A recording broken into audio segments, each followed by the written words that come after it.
আসলেই কি এটা কোনো সফলতা? সফলতার নতুন মাইলস্টোন? সরকারের কল্পতরু সিদ্ধান্ত? নাকি সোজা সাপটা ভাষায় নিজেদের বিফলতাকে, নিজেদের ব্যর্থতাকে আড়াল করতে নতুন করে জনগণকে একটা টোপ দেওয়া? 3 মাসের ভর্তুকি বলছে যে মে মাস থেকে নাকি এরকম হচ্ছে বিলের মধ্যে। যদিও এর অনেক আগে থেকেই বিদ্যুতের বিল নিয়ে প্রচুর টানাহেঁচড়া চলছে, তবুও মে মাস থেকে তারা ধরছেন। এবং মে মাস থেকে ধরলে অগস্ট মাস পর্যন্ত যে 3 মাসে যা যা হয়েছে, এই যে বিদ্যুৎ বিল সংক্রান্ত এত কিছু হচ্ছে, এই যে বর্ধিত বিলটা, বর্ধিত ট্যারিফ নেওয়া হচ্ছে, সেটা নাকি পরবর্তী 3 মাসে দিয়ে দেওয়া হবে ভর্তুকি স্বরূপ। এবার এই ভর্তুকির প্যারামিটার কি, এই ভর্তুকির কি বলবো, বেসটা কি হবে, এই ব্যাপারটা নিয়ে মাননীয় বিদ্যুৎবাবু ক্লিয়ার করেননি। তো এই ব্যাপারটা নিয়ে হয়তো বা জানি না সাংবাদিকদের প্রশ্ন করার সুযোগ দিয়েছেনও কি দেননি। আমার তো প্রশ্ন একটাই, যে প্যারামিটারটা কি, কোন কোন প্যারামিটারের উপর বেস করে ভর্তুকিটা দেওয়া হচ্ছে, মানে কত টাকা হলে কত পার্সেন্ট ভর্তুকি দিচ্ছেন, কত টাকা আমি বুঝবো যে এটা আমার থেকে বাড়তি কেটে নেওয়া হয়েছে। এবার ধরুন আমার বিল আসলো 100 টাকা, আসতো সবসময় আসতো 100 টাকা, এবার পরের মাসে 400 টাকা বিল এসছে, আমি বুঝতে পারি যে আমার কাছ থেকে 400 টাকা বিল মানে 300 টাকা বেশি নেওয়া হয়েছে। এবার যারা ধরুন জানেই না যে আমার মিটারের রিডিং কত হয়েছে, আমার কতটা বিল ছিল, কতটা এক্সট্রা এসছে, ওই ব্যাপারটা, ওই প্যারামিটারটা কি করে মাপবেন, এটা আমার একটা ছোট্ট প্রশ্ন। এটা আমার কিউরিওসিটি বলতে পারেন, জানার ইচ্ছা বলতে পারেন। এটা আপনাদের ওপর কোনো অভিযোগ নয় আমার, এটা জাস্ট জানার ইচ্ছা। এবার এটাকে অনেকেই বলছেন মাইল ফলক, জনদরদি সিদ্ধান্ত, এটা ওটা, কিন্তু কোথায় জনদরদি সিদ্ধান্ত? এই যে 3 মাস জনগণের পয়সা এভাবে বেফিজুল কাটা হলো, এই যে 3 মাস জনগণের মানে কি বলবো, পকেট কেটে তাদের পুরো লাইফস্টাইলের ধাজ্জিয়া উড়িয়ে দেওয়া হলো, এর একটা কি বলবো, প্রতিফলন যেটা এখন ঘটছে, যে সরকারের বিরুদ্ধে জনগণের একটা স্লোগান উঠছে, এটাকে ধামাচাপা দেওয়ার জন্যই কি এই ধরনের ভর্তুকি ফিরিয়ে দেওয়া, ভর্তুকি দিয়ে দেওয়া, 100% ভর্তুকি, মানে শাক দিয়ে মাছ ঢাকার চেষ্টা।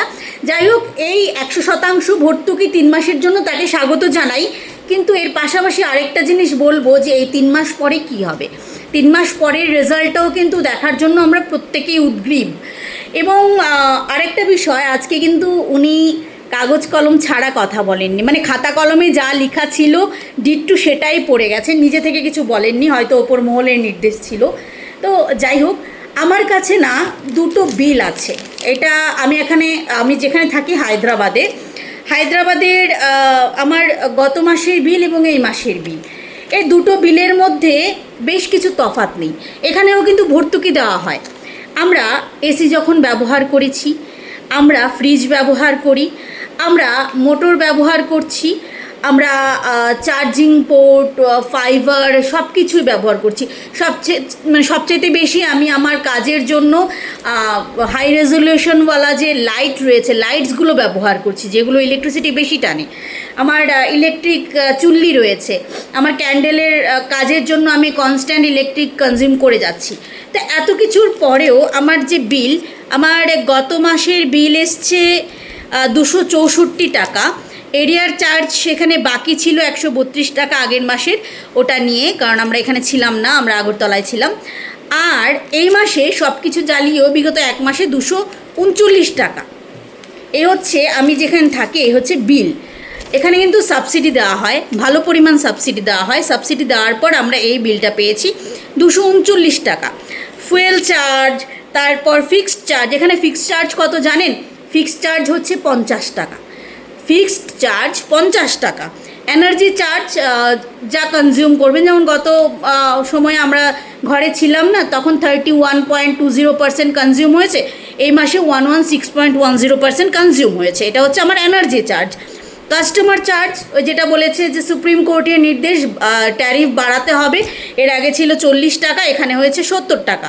তো ইলেকট্রিসিটি ডিউটি আগে ছিল 0.96, এখানে হয়েছে 3.36 টাকা। ইন্টারেস্ট অন ইডি 0.01%, তারপর আরও অনেক কিছু, surcharge 0। ACD surcharge zero, FSA FCA charges zero, interest on SD zero, adjustment zero, lose gain -0.47। তো এই হচ্ছে বিলটা, এটা হচ্ছে গভর্নমেন্ট অফ তেলেঙ্গানা থেকে যে বিলটা আমাদের দেওয়া হয়, আমাদের ঘরের বিল। তো আর আগরতলার বিল ভাবুন, বাম আমলেও যে বড় কিছু করে দেওয়া হয়েছে সেটাও বলছি না।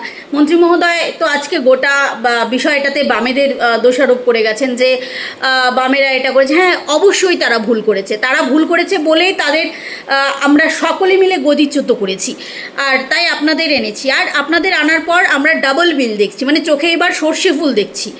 আগে চোখে ঝাপসা দেখতাম, এখন সর্ষে ফুল দেখছি, অনেকগুলো ফুল দেখছি। তো বামেরাও যে একদম দুধে ধোয়া তুলসী পাতা তা নয়, বামেরাও ভুল করে গেছে। কিন্তু আমার প্রশ্ন সেখানে নয়, একজন সাধারণ মানুষ হিসেবে আমি শুধু প্রশ্ন করতে চাই রাজ্যের সরকারকে, যে তেলেঙ্গানার মতো সরকার, এত বড় স্টেট, এত মানুষ গিজগিজ করছে, এই স্টেটের নিজস্ব ইলেকট্রিসিটি উৎপাদনও নেই, এই স্টেট অন্যের কাছ থেকে বড় করে আনে, এই স্টেটের কি বলবো, আমাদের মতো বিদ্যুতের যে প্লান্টগুলো এগুলো নেই, এত কিছুর পরেও ওরা এরকম বিল দেয়। আর আমাদের স্টেটের সব কিছু নিজস্ব থাকার পরেও আমাদের জনগণের, মানে যেহেতু আমি ত্রিপুরারই বাসিন্দা এখনও, আর আমি ওখানকার বাসিন্দাই থাকবো, আমার ঘরের, আমার আগরতলার ঘরের বিল ১,৫০০ ২,০০০ টাকা করে আসে না। কোনো জলের মোটর আছে না, আমার ইলেকট্রিক ওভেন আছে না, আমার কোনো এরকম কিছু ইলেকট্রিসিটির, আমার ল্যাপটপও ওইখানে চার্জ হয় না, মানে এরকম বড় কিছুই নেই। 2 থেকে 3টে লাইট জ্বলে, 2টো ফ্যান চলে, বা শেষ। এতে করে এত বিল আসছে। আর এখানে আমার ঘরে ঘরে ফ্যান চলছে, এসি চলছে, সব কিছু চলার পরেও, যখন খুব বেশি এসি চলে তারপরেও বিল আমাদের এখানে হাইয়েস্ট 700 টাকা আসে। এই ডিফারেন্সটা যেটা আমরা একটা জনবহুল সিটিতে দেখতে পাচ্ছি, ওটা আমাদের ছোট্ট রাজ্য ত্রিপুরাতে কেন দেখতে পাই না? ছোট্ট রাজ্য ত্রিপুরা, আমাদের গর্ব, আমাদের নিজস্ব পাওয়ার প্ল্যান্ট আছে, আমাদের রুখিয়ার মতো প্ল্যান্ট আছে, আমাদের বড়মুড়ার মতো প্ল্যান্ট আছে। তো আমরা কেন ওইগুলোকে ব্যবহার করে আমাদের রাজ্যের জন্য একটা স্মুথ প্রসেস বানাতে পারি না? এটাই আমার প্রশ্ন।